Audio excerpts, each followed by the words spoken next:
पृष्ठीय क्षेत्रफल एवं आयतन। पृष्ठीय क्षेत्र में आपको कैसे सवाल मिलेगा? बेलन का आयतन, शंकु का आयतन, बेलन, गोला और शंख, तीन प्रकार के मिलेंगे। ठीक, तो इसमें सवाल दिया है कि 1 सेंटीमीटर व्यास, लिखा है 1 सेंटीमीटर व्यास वाली 8 सेंटीमीटर लंबी तांबे की छड़ का आयतन बताओ। कोई एक तांबे का कैसा छड़ दिया है, तो मान लीजिए छड़ हम ये बना रहे हैं, ये तांबे का क्या हो गया? छड़ हो गया। इसका व्यास कितना दिया है? 8 सेंटीमीटर। व्यास आप जानते हैं कि 2r बराबर व्यास होता है। व्यास कितना दिया है?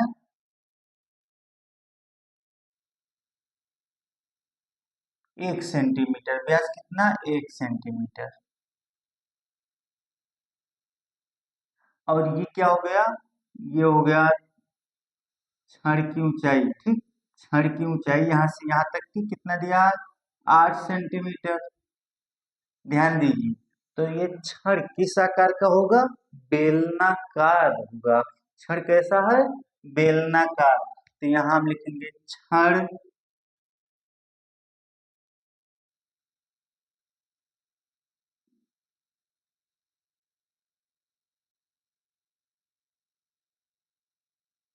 छड़ बेलनाकार होगी। छड़ कैसा होगी? बेलनाकार होगी। ध्यान दीजिए, छड़ आपका बेलनाकार, तो हम बेलन का आयतन का लेंगे, चाहे बेलन का आयतन या छड़ का आयतन। तो बेलन के आयतन बराबर होता है पाई आर स्क्वायर एच। क्या होता है? Pi r square H. तो आर, आर क्या है दोस्त? त्रिज्या है। आर क्या है? त्रिज्या। हमको क्या पता है? व्यास। तो हमको त्रिज्या ज्ञात करना होगा। त्रिज्या को हम किससे लिखते हैं? आर। आर बराबर क्या होगा? व्यास बटा 2। यहाँ चाहे हम त्रिज्या लेते हैं, त्रिज्या, त्रिज्या को कैसे किससे प्रदर्शित किया जाता है? आर से। त्रिज्या आर बराबर होता है व्यास बटा 2। क्या होगा? व्यास बटा 2। व्यास का आधा होता है त्रिज्या। तो व्यास कितना दिया है? 1 सेंटीमीटर व्यास वाली 8 सेंटीमीटर लंबी वाले छड़, व्यास कितना? 1 सेंटीमीटर। तो ये कितना हो जाएगा? 1/2। और ऊंचाई, ऊंचाई को किससे लिखते हैं? एच से। तो एच बराबर कितना है? 8 सेंटीमीटर।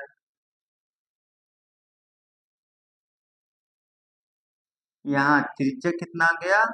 1/2 सेंटीमीटर। ठीक, अब हम क्या लगाएंगे? बेलन का आयतन। यहाँ लिखेंगे किसका आयतन? बेलन का आयतन। बेलन चाहे लिखिए, चाहे ब्रैकेट में आप छड़ भी लिख सकते हैं कि छड़ का आयतन। ठीक,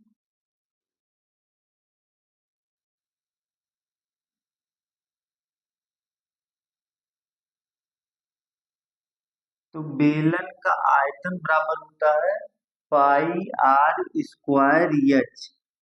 पाई आर स्क्वायर एच। पाई का मान कितना होगा? पाई का मान आप जानते हैं कि 22/7 होता है। पाई का मान कितना होता है? 22/7 इंटू आर। आर का मान कितना है? 1/2। तो 1/2, इसका स्क्वायर लगा है तो हम इसको 2 बार लिख सकते हैं। 1/2 गुणे 1/2 गुणे यच। यच का मान कितना है? यच क्या है? ऊंचाई। तो यच का मान कितना है? 8 सेंटीमीटर। हम 8 लिखेंगे। यहाँ देखिए, काटिए, 2 × 2 और 2 × 4 8 कट गया। 2 × 2 और 11×2 = 22। कितना आ जाएगा? गुणा कराएंगे तो 11 को 1 से 11 कम 11 और 11 एकम 11, फिर 11 × 4 = 44। कितना आ गया? 44/7। लेकिन आयतन है तो आयतन को हम किस में लिखते हैं? घन मीटर में लिखते हैं। तो 44/7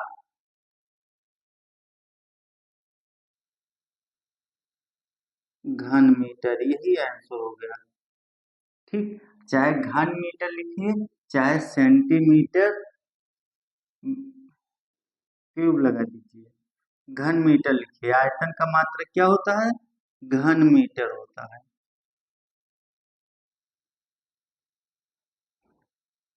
यही आंसर हो गया, ध्यान दीजिए। 1 सेंटीमीटर व्यास वाली 8 सेंटीमीटर लंबी तांबे की छड़ का आयतन ज्ञात कीजिए। तो हम एक तांबे का छड़ बनाएंगे, इसको क्या कहेंगे हम? छड़। एक तांबे का छड़ बनाएंगे। तांबे का छड़ का व्यास कितना है? 1 सेंटीमीटर। और ऊंचाई कितना है? ऊंचाई कितना? 8 सेंटीमीटर। ऊंचाई को एच से प्रदर्शित किया जाता है। तो यहाँ बेलन छड़ किस आकार का होगा? बेलनाकार होगा। तो बेलन का आयतन बराबर होता है पाई आर स्क्वायर एच। हम यहाँ लिखेंगे त्रिज्या आर बराबर व्यास बटा 2। तो व्यास कितना है? 1/2। ये क्या आ गया? त्रिज्या आ गया। मान लीजिए छड़ की त्रिज्या, चाहे छड़ की त्रिज्या कहिए चाहे बेलन की त्रिज्या। और ऊंचाई, ऊंचाई कितना दिया है? 8 सेंटीमीटर लंबी। तो जितना उसकी लंबाई होगा वही उसकी ऊंचाई होगी। चाहे यल बराबर आप लिख सकते हैं कि 8 सेंटीमीटर, और चाहे यस बराबर, जैसे मैं इस मार्कर को कह सकते हैं कि ये 8 सेंटीमीटर लंबा है, ये 8 सेंटीमीटर ऊंचा है, दोनों एक ही होगा। तो यस बराबर 8 सेंटीमीटर बेलन का आयतन। और यहाँ चाहे बेलन का आयतन कह लिखिए चाहे छड़ का आयतन, बेलन का आयतन बराबर फार्मूला आप लगा दीजिए पाई आर स्क्वायर एच। पाई का मान 22/7 इंटू आर। आर का स्क्वायर है। आर क्या है? त्रिज्या है। तो त्रिज्या कितना है? 1/2।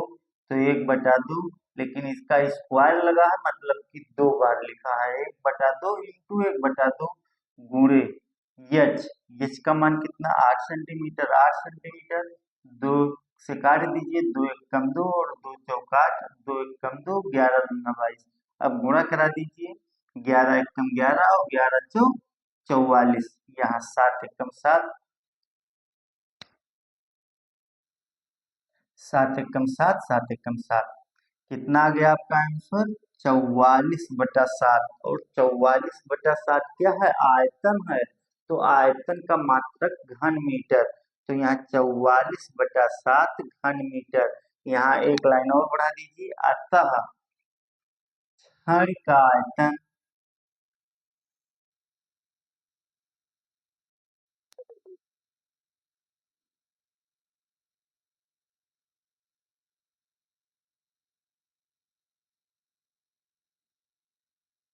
छड़ का आयतन 44/7